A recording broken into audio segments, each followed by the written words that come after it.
How do we read chest x-rays? This is going to be the first session of many. So we have patient Margaret Smith, date of birth 29th of the 1st 91, NHS number 342394221. First of all, the key thing we need to know about all x-rays is that left is right and right is left. What do I mean by this? So here we have the right hand side for the viewer, but this side here is actually the left, and it's indicated by this tag there saying L.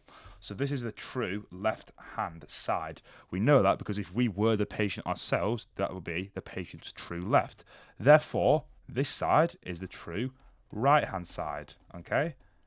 That's the key first thing for all x-rays, identifying the left and the right hand sides.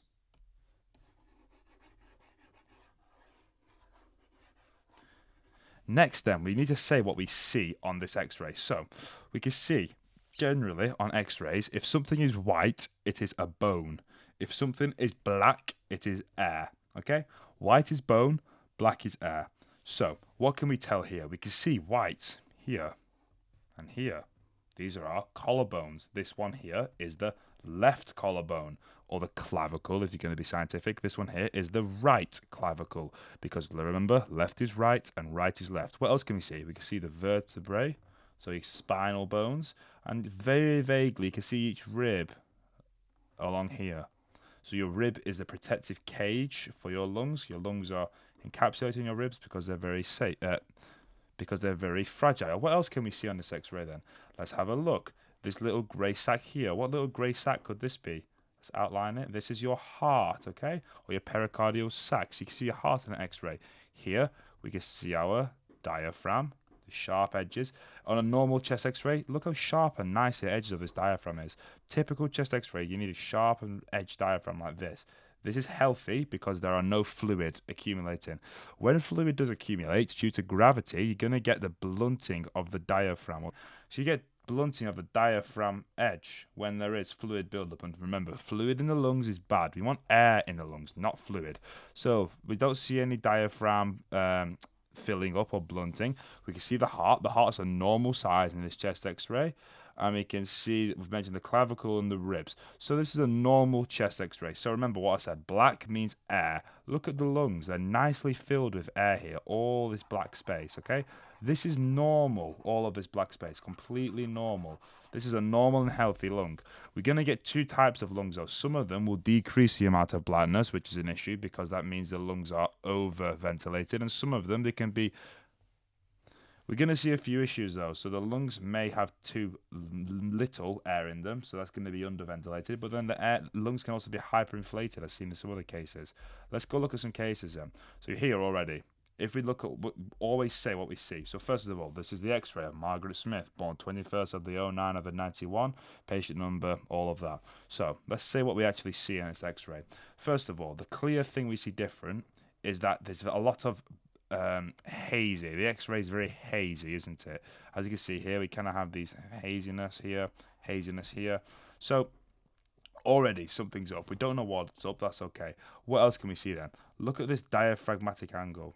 It's not as sharp. There's a bit of blunting down here. Okay. So this, but look, the right side here is okay. So right hand.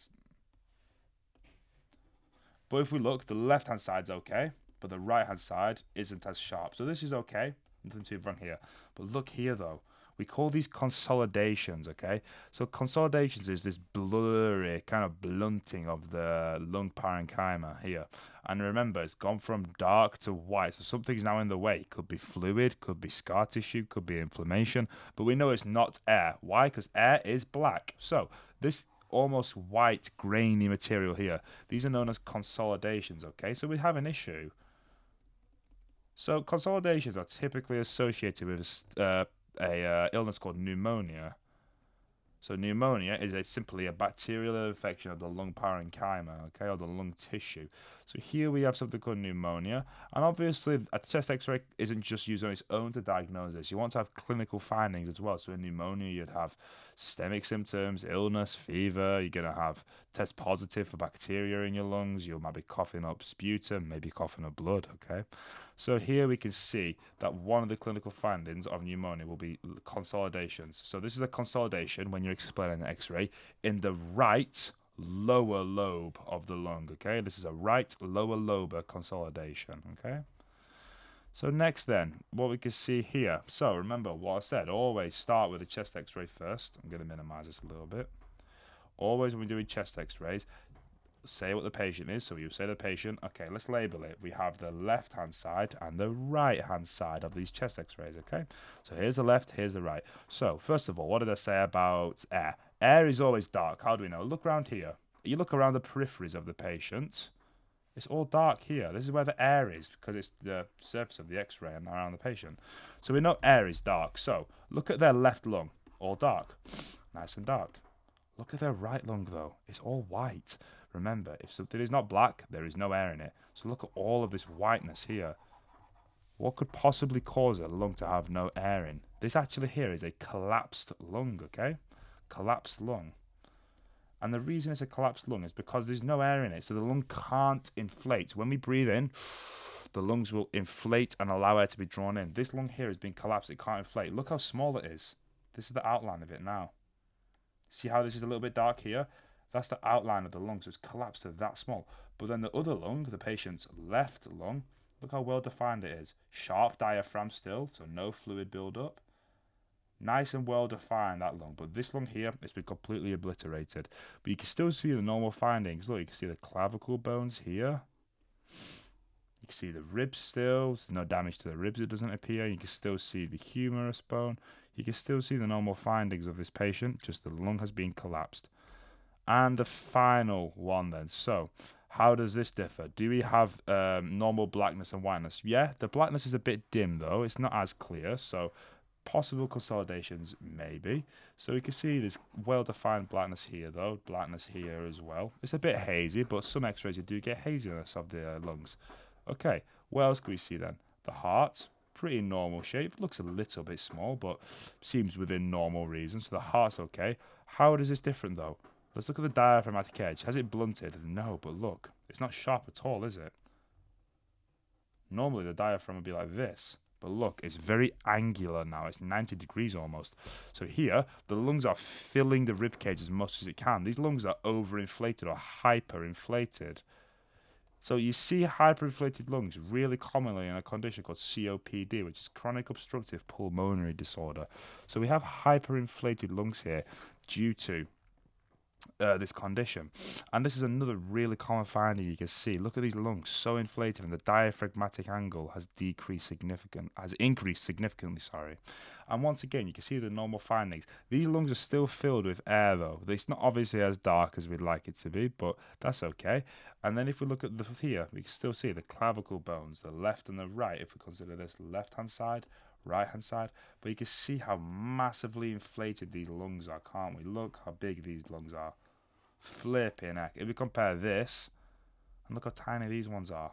It's about half the size, yeah? Really small. And these lungs in the other patient go all the way down here. It'd be like this. It's so overinflated. Whereas if we look on this patient in COPD, that's what it's normally like, okay? So the lungs are typically overinflated in patients with COPD. So today we've gone over 4 cases. The normal lung, remember, always first say the patient's name, date of birth, and identifying factors. Then say what you see on the x-ray, okay? Always remember, left is right, right is left. This is a normal x-ray because darkness is air. You want darkness in the lungs. Whiteness is bone and other stuff, so bone, tissue, heart. That is also normal. Then we went up to here. This was pneumonia. Why? We looked at the left-hand side. This is normal. The diaphragmatic angle is normal, but look here, we have this white blunting, okay, and this white kind of grain. This white grain could be suggestive of something that isn't air, like consolidation, which is fluid or inflammation or pus, okay, which suggests pneumonia. Pneumonia is a bacterial infection of the lungs. Then we went on to a collapsed lung, okay, and we saw that there was a loss of this darkness in the lung. Remember, darkness means air in the lung. So there's a loss of this darkness in the lung. Therefore, you're going to think that lungs can't inflate, so collapsed lung. And finally went on to someone with COPD. We saw how overinflated the lungs were, which is a cardinal sign of COPD, and also an increase in the diaphragmatic angle.